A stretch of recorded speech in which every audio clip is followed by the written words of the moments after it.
Estado Timor-Leste condecora Mactoban Padre Domingos da Silva Soares Maubere, ho grau Ordem Nicolau Lobato, ho título póstumo.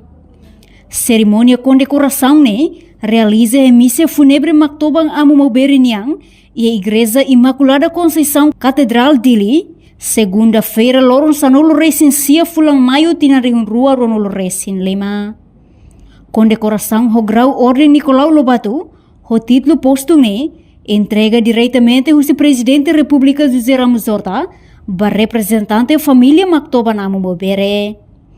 E hamos objetivo husi condecoração ba Mactoban Amudu no dar reconhecimento ao Estado ba Amudu na contribuição significativa ba luta independência Timor-Leste.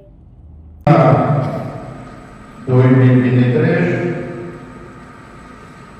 dia 18 de maio 2023, no terceiro estado, ao reverendo Padre Domingos da Maubere, grau Ordem de Timor-Leste, grau popular, homenagem a e armamento naval. E ataca a dona no mundo zero, na BNUSI, e exemplo coragem, exemplo domínio, exemplo minha integridade, a tal poder, talvez a poder espiritual. Lembra minha Deus. Ela foi falta, cerimônia ali e homem foram tristes e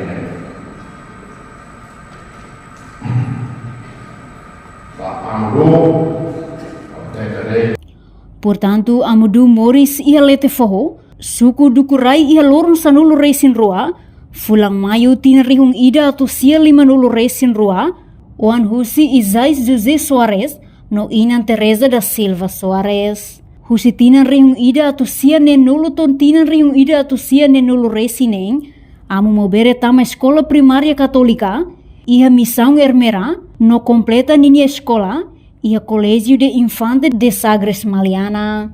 No ia tinarihung rua sanulu racing walu, Amo Maubere simu pose no dar parco Paróquia Sagrado Coração de Jesus Becora, to hakotu ninia peregrinação he mundo.